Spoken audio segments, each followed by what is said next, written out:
We had a wonderful director that we had lots of different directors through the first year, and then we settled on a wonderful director who had been trained at Yale Drama School, whose name was Assad Kalata. And Assad really got in there and helped us formulate things. And Tony, I don't think, knew fully what an extraordinary actor he had the ability to be. And I remember we shot this one show. His father had died. And there was a scene about how he takes Angela into Brooklyn to clean up the apartment. And it wasn't just a funny episode. It was an episode that was filled with complexity and drama. But Assad worked with us to make it a combination of both. And I do think that that was the moment. I think that was maybe in the first season, or maybe in the beginning of the second season, where Tony knew what a great actor he actually was. That there was somewhere where I gave him the piece of the drama and he gave me the comedy. And I think that was how our chemistry fed on each other. I think that's why people loved seeing us and seeing us all together, and that there was chemistry among all of us on that show. Mm-hmm. But Tony was really the leader, and so yes, we had input. So Tuesday we would do, at the end of the day, the producers would come in and we would do what we had rehearsed for them, and then they would see it, and then we would come back in on Wednesday. And then on Wednesday, we would do a run-through for them in the morning. But before we would start rehearsal that day, Tony had everybody sit down, and we were not allowed to have trades on the set.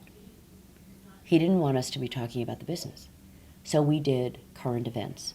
Now, Tony read every newspaper. And he would talk particularly with the kids. He didn't want them to just be show business kids. He said, we're going to have current events. So we all sat around in the morning and had our coffee while Tony led us in a teaching session, because Tony's a teacher, of current events. It was remarkable. Then we would do the run-through. And of course we had to memorize each new script so that we would be off book as much as we could be. We weren't always, but as much as we could be, to give the producers a sense of what was going to happen. Well, then at lunchtime, Tony brought in his friend Pat Rico, who taught tap, and we took tap dancing lessons.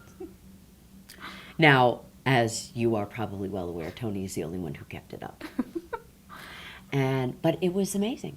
And then he started taking piano lessons, and then he started doing all these, playing the ukulele. And all of this he has put into his show, Honeymoon in Vegas, here in New York now. But he was devoted. And so then we would leave, and then Thursday we would come in early, and we would block with the cameras. Then we would do a run-through at the end of the day. They would see what worked. Then Friday we'd come in, get hair and makeup. Then we would do one show at 3:30, drop the cameras, get notes, have dinner, get makeup and hair touch-ups. 6 o'clock, we would come back in with some new lines, new jokes, and the way Tony wanted to do this, we did it like a play. It was like a one act every week. So it was like being in the theater. And so he didn't want to keep the audience waiting. Now, I'm sure you know that lots of other sitcoms would go until 11 o'clock at night, 1, 2 o'clock in the morning. And none of us thought that anybody was any funnier at 2 o'clock in the morning. And so, and if you see Who's the Boss, you'll see the makeup and hair changes that I have in all these different scenes, and wardrobe changes. And Tony said to me, Ju, you gotta be really fast. So that team of makeup, hair, and wardrobe could get me dressed, and we had one scene where I went from wet to dry in 3 minutes. Wow. It was amazing, but it was because of his leadership, and he didn't want the audience waiting. He said, we'll lose their energy, and we would be done normally at about 7 or 7:30. They mixed the two shows together. They took the best of both shows. But Tony always prided himself on the fact that he could get home in time to see Jeopardy at 7:30. And that was the way we shot Who's the Boss. for 8 years.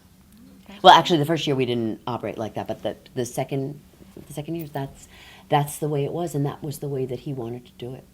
And he felt that it was really important that we not leave people hanging and waiting. And going to see a live sitcom can be exhausting for the audience. Everybody says, "Oh, this is fabulous," and then they get there and they're like, "Oh my God, when is this going to be over?" But you need the synergy and the energy. It's just like being in the theater.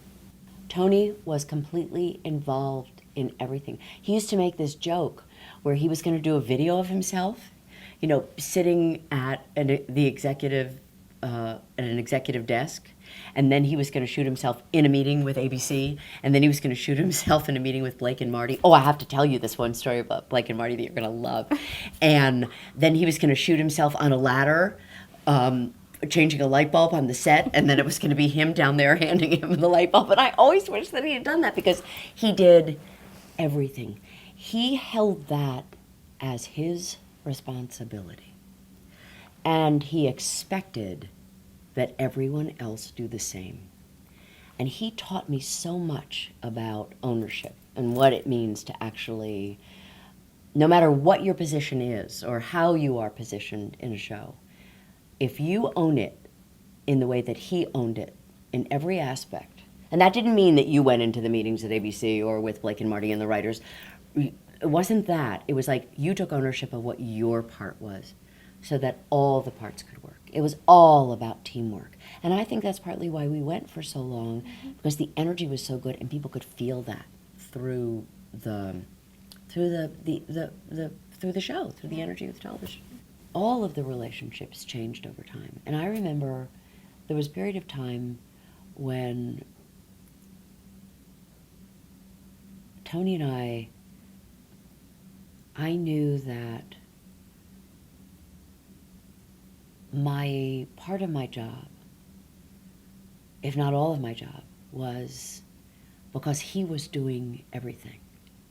Everything. Remember I said before, everybody had to do their utmost and take the responsibility that they could take for the jobs that they had. I got it that my job, part of my job, other than to be there in that character doing all of that,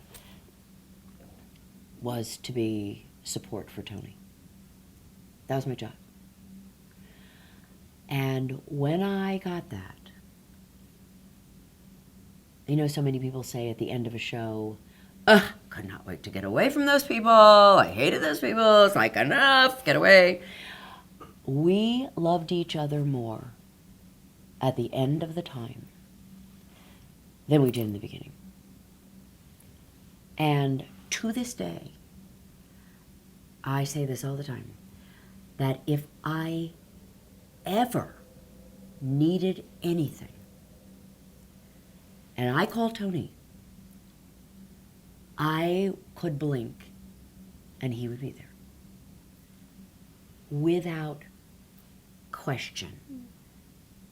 Without my questioning it or his questioning it. And he knows the same is true for me with him. I mean, we just had this lovely email exchange the other day. Just this